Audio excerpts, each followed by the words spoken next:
సామెతలు 21వ అధ్యాయంలో ఉన్న 31 వచనములో, యెహోవా చేతిలో రాజు హృదయము నీటి కాలువల వలెనున్నది. ఆయన తన చిత్తవృత్తి చొప్పున దాని త్రిప్పును. ఒకడు తనకేర్పరచుకొనిన మార్గము ఎట్టిదైనను తన దృష్టికది న్యాయముగానే అగపడును. యెహోవాయే హృదయములను పరిశీలన చేయువాడు. నీతి న్యాయములను అనుసరించి నడుచుకునుట బలులు నర్పించుట కంటే యెహోవాకు ఇష్టము. అహంకార దృష్టియు గర్వహృదయమును, భక్తిహీనుల క్షేమమును, పాపయుక్తములు, శ్రద్ధగలవారి యోచనలు లాభకరములు.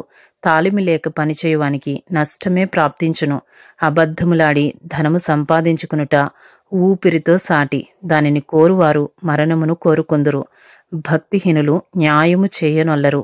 వారు చేయు బలాత్కారము వారిని కొట్టుకుని పోవును. దోషభరితుని మార్గము మిక్కిలి వంకర మార్గము, పవిత్రుల కార్యము యథార్థము. గయ్యాలితో పెద్ద ఇంట నుండుట కంటే మిద్దె మీదనొక మూలను నివసించుట మేలు. భక్తిహీనుని మనస్సు కీడు చేయగోరును. వాడు తన పొరుగు వానికైనను దయ తలచుడు. అపహాసకుడు దండింపబడుట చూచి జ్ఞానము లేనివాడు జ్ఞానము పొందును. జ్ఞానము గలవాడు ఉపదేశము వలన తెలివి నొందును. నీతిమంతుడైన వాడు భక్తిహీనుని ఇల్లు ఏమైనది కనిపెట్టును. భక్తిహీనులను ఆయన నాశనములో కూల్చును.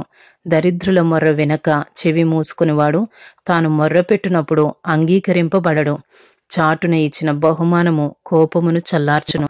ఒడిలో నుంచబడిన కానుక మహాక్రోధమును శాంతిపరచును. న్యాయమైన క్రియలు చేయుట నీతిమంతునికి సంతోషకరము.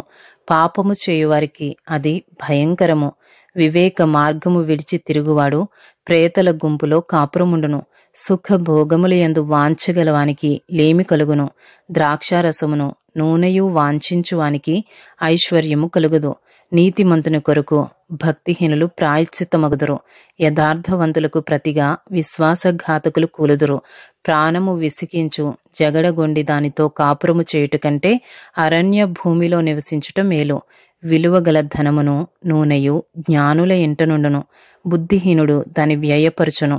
నీతిని కృపను అనుసరించువాడు జీవమును నీతిని ఘనతను పొందును. జ్ఞాని అయిన ఒకడు పరాక్రమశాలుల పట్టణ ప్రాకారమెక్కును. అట్టివాడు దానికి ఆశ్రయమైన కోటను పడగొట్టును. నోటిని నాలుకను భద్రము చేసుకునివాడు శ్రమల నుండి తన ప్రాణమును కాపాడుకొనును. అహంకారి అయిన గర్విష్ఠునికి అపహాసకుడని పేరు. అట్టివాడు అమిత గర్వముతో ప్రవర్తించును. సోమరి వాని చేతులు పనిచేయనొల్లవు. వాని ఇచ్చ వాని చంపును. దినమెల్లా ఆశలు పుట్టుచుండును. నీతిమంతుడు వెనుక తీయక ఇచ్చుచుండును. భక్తిహీనులు అర్పించు బలులు హేయములు. దురాలోచనతో అర్పించిన ఎడల అవి మరీ హేయములు. కూట సాక్షి నశించును.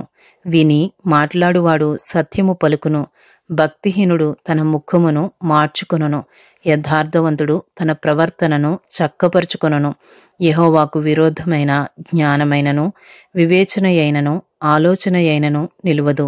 యుద్ధ దినమునకు గుర్రములను ఆయత్తపరచుట కద్దుగాని రక్షణ యెహోవా ఆధీనము.